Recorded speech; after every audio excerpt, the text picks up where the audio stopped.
Hey, Robby, how's it going? What's going on? How you doing? Doing great. It's Josh Klein from the Riot Report. So I think the first time that we met you earlier this offseason, right after you had signed, you were wearing a Christian McCaffrey jersey. With that. What's it been like to be out on the field with him and kind of see his work ethic in the weight room and out on practice? Yeah, it's been fun. Just been picking up on things with him, and it's fun to be around somebody like that, but also see what it takes to be at that level of his playing. Just picking up on that and building off his energy. Working just as hard as him. Robby, Josh Graham, Sports Hub Triad. Teddy mentioned that he set up like a mini camp before training camp actually begun. You both were also down in Florida. Before arriving at camp, how many times would you say you and Teddy got together throwing? More than a handful. We started working probably back in like April, maybe.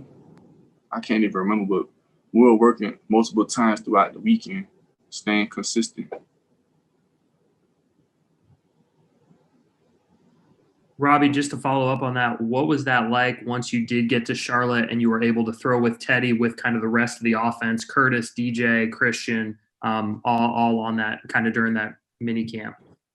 Yeah, it was good to already have built that little extra chemistry with Teddy, already kind of like how like the foundation laid down in a sense, and then getting around them and building that chemistry with those boys with them and everything. Robby, David Newton with ESPN.com. A lot's been made about how fast you and Curtis and DJ are out there. What advantages specifically does speed give you on the field? And how have you ever been around a group that's been this fast in your life? I think it's a huge advantage. That's number one thing DBs are afraid of is getting beat. So having that as like one of my biggest attributes, it allows me to, put a lot of fear in corners when they go against me because nobody wants to get beat over the top. So that's going to open up a lot of other things for me on the field. And then, being this is honestly probably my first time being around like an all around like group like this of athletes. And I played with some very good, great players, but I think all around like this is like the best situation I've been in, like across the board. Robby, Sheena Quick with Fox Sports 1340. You guys have a tremendous amount of speed on the offensive side of the ball, but there's also some speedsters on the defensive side of the ball. What are the advantages in working against corners as fast as, Dante Jackson? You have Troy Pride. What is the advantage that you guys get from working out and having that, that speed on both sides of the ball? It's a huge advantage. It's only going to make you, the better people you compete against, the best it's going to bring out of you. So, going against people with those type of skill sets and also going against physical corners and fast corners and all those different things, it's only going to prepare me more for the game. Hey, Robby, Phil Orban from Channel 9 in Charlotte. I wanted to get your impressions of working with Joe Brady so far. How has this gradual ramp-up period helped you pick up the playbook and kind of get up to speed? Man, I love it so far. Nothing, it's just, I love it. I'm just able to come in the building and I can trust in my coach that all I got to do is do what I need to do and the rest going to take care of itself. And seeing what he's done with players and offenses and teams, it's exciting. Robby, Mike Solarte with Spectrum News One, kind of on that subject of the ramp up. It's a slower process. You guys still aren't even in pads, helmets yet, I don't think. Is that beneficial to you guys as a group to make sure you're getting all the wrinkles ironed out and being as prepared as you can be, because there won't be a dress rehearsal when it comes to a preseason game? Yeah, I think, due to the circumstance, we got to make the best of it. We can't wish and think about this and that it's not, and just approach this and make the best of it and get ready for game day. Hey, Robby, Jonathan Alexander with the Charlotte Observer. Hope you're doing well, man. Thanks. I was wondering, how could you best describe Joe Brady's offense and how different is it than other offenses you've played in?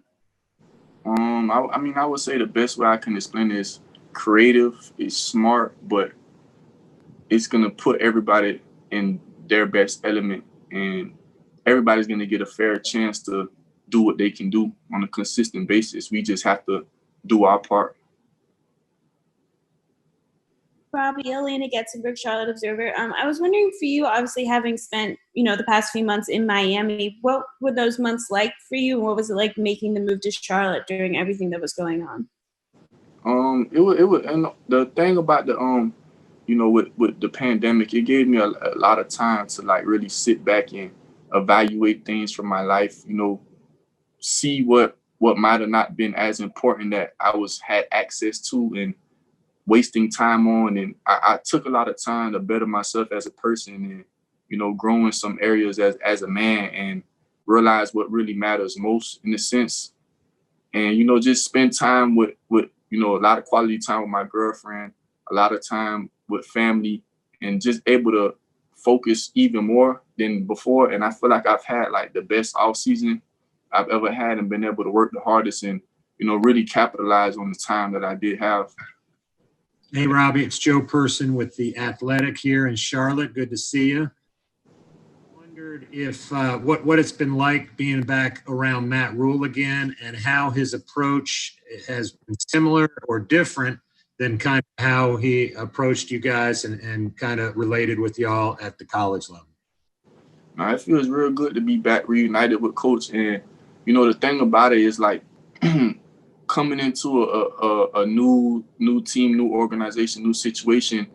It's like I'm obviously had to adjust in a sense because I'm in a new area, but it's like that's the only thing I really had to get used to. It's like I already know what to expect in the building, the standards, what they're looking for, what I need to do. So it's a comfortable situation where I feel like I can be myself and be my best when I haven't 100% always felt like that throughout my career. So it's not really a hard transition for me. It's just more so just getting used to Charlotte, which isn't really, it's a nice place to be. So it's everything's been smooth. I'm thankful. I'm blessed. So. Hey, Robby. As far as Matt goes. Go ahead, Joe. Yeah, I'm sorry. I was just going to get you to follow up, Robby. As far as Matt goes, Coach Rhule, have you seen him, I know you guys have a young roster anyway, but do you think his approach will be any different dealing with professional athletes? Nah, I wouldn't say that because he treated us like professionals when we were in college. That was our standard, and that was one of the very first things that he told me when he told us when he came from the Giants and became our head coach. He was like, I'm going to run things the same way the NFL does and treat you guys like professionals. So it's really no different. Like his standard, the way who he is, like only thing it's been the little things that they've changed, like with more resources and things like that. Hey, Robby, Jason Huber, WFNZ. A lot of players that we've talked with have praised Teddy Bridgewater a lot just for his leadership coming in. You played with him for a short time, but seeing him now kind of have the keys to the offense, what have you been able to see with his leadership and coming into a new team like this and being the guy at quarterback? Yeah, he's a natural born leader, and certain people, they walk into a room and you can just see people kind of like just move to their beat in a sense. So he's a great football player, he's a great person. So it's easy to play with a quarterback like that, and it's open communication. He knows what he's talking about. He knows how to explain things for you to make it that much simpler. Hey, Robby, Jamie Ricks with Spectrum News 1. I wanted to ask you, what is it about the Carolina Panthers organization that you feel can help take your career to the next level? And what is that next level from your perspective? I feel like with me, I feel like I can be myself, and I don't have to worry. Like, I feel like being here, if my coaches tell me something, that's what it is. I just need to do my part, and I'm going to get a fair share opportunity. And I just feel like it's a green light for everything for me. It's only me can stop me, and I think they see that and going to give me the opportunity. And, I know they have my best interest at heart. The thing I love about the situation is if you look across the board, everybody is somewhat of an underdog. Everybody has something to prove. So it's good to be around that type of energy, and that was like kind of like what it was at Temple. And we got to that point when we all kind of parted our ways. So I feel like that's what it is across the board here. Hey, Robbie, David, go ahead, Robbie, Joe. how has Matt changed from the first time you were with him when you were at Temple? He hasn't really changed. Like in like he's the same guy. Like not in a bad way. Like he's who he is. Which is what? He wants to win. He wants to be a great coach. Hey, Robbie, David Newton again. Weatherly was talking yesterday about wearing a label on his helmet, "All Black Lives Matter," because some people, he said he's had experiences where he's been treated differently, away from the field when people don't recognize him as an NFL player. I'm wondering if you had situations like that. Yeah, definitely. Definitely. Several times, pulled over, and just the I almost said it, the norm, but that's the thing. Like people from those communities, it's become so normal, and we've become numb to it. And it's sad that it takes things such as, somebody being killed on camera for the awareness and those topics to be taken serious. But, it goes on very often, and, the awareness and people really recognizing that, hopefully that really strikes that change. Anything else for Robbie? Yeah, I have one. Mike Solarte again. Robbie, kind of dovetailing off of Bill's question about if Matt's changed. You're one of a handful of guys that has actually played for him before. So what's the Matt Rhule go-to phrase or quirk that makes you guys kind of chuckle when he says it? It's just the standards and, his plan to win and, process. Like, it's literally like the same, like listening to Coach Snow, our defensive coordinator, he spoke last night, and I didn't remember like the exact things that he was going to say, but it wasn't nothing, like it's nothing new to me. And I know that those things that they coach by and what they live by, I've seen it firsthand that it works. So it's just, I feel like the thing is with where I'm at, I can feel everybody here, like the energy, everybody's bought in. I've been places where some people are, some people aren't, some people are established. They don't, you know what I'm saying? I just feel like it's a collective, everybody's bought in and on like pretty much on the same page and trying to win. I don't feel like sometimes you get a new coach, transition, it's let's focus on the future, it's for the future. I don't feel like that's I don't think anybody's trying to wait. Robbie, to follow up on that, we haven't seen a practice with you guys. What's a Matt Rhule practice look like? Fast, no wasted time, not too much standing around, no lollygagging. Like there's always work being done, even if you not involved, you either mentally involved or doing something to get better, like not wasting no time. It's not a hangout spot. Robbie, veteran guy, what do you think about no preseason games? I think for veterans, it's not too much of a big deal. But for somebody like me who came in undrafted, it's hard because that's most likely how I made the team and jump-started my career. So, there's pros and cons to it. If you look at it in college, you don't play preseason games, you just practice and get ready. But in this profession, in the NFL, as a younger guy, you need that to, get revved up and see if you belong and if you do beat somebody out and things like that. But, it is what it is. Have you talked to any of your undrafted guys, like the rookies this year, about kind of them making their mark wherever they can in practice and so forth? I haven't really so much gotten into detail with that. I'm more so just been trying to show them how it's done. And I could see Omar, following that lead and working. We got time. Hey, Robbie, I got one more question for you. JB Ricks here again with Spectrum News 1. Curious, did you see Hard Knocks last night? Did you happen to see the newest episode of Hard Knocks?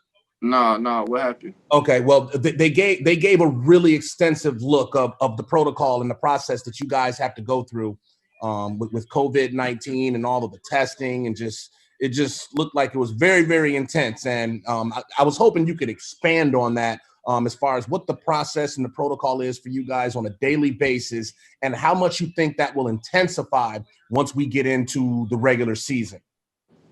I mean, it's a very important thing, you know, what's going on. Obviously, this is crucial, you know, this is protection, you know what I'm saying, for not just you, for everybody in this building, your family, things like that. But, you know, every day before we even get in the building, we get our temperature took, you know, ask the questions, symptoms, been around symptoms, you know, the tests, go in the building. We have these little, like, you know, these monitor things while we're in the building and like practice. And here we have to like maintain 6 feet and keep that as long as possible. And, you know, obviously the mask is like the biggest thing to protect you. And, you know, I've been trying to like make sure, like, you know, like my girlfriend, my family, that they staying on top of those things and being careful where they go, who they're around, so nothing comes back to me. Because it, for instance, like if one of the receivers, anything, God forbid, happens, it affects everybody, even if, you know what I'm saying? So it's an important thing that you have to be very, you know, in tune to, and just, you know,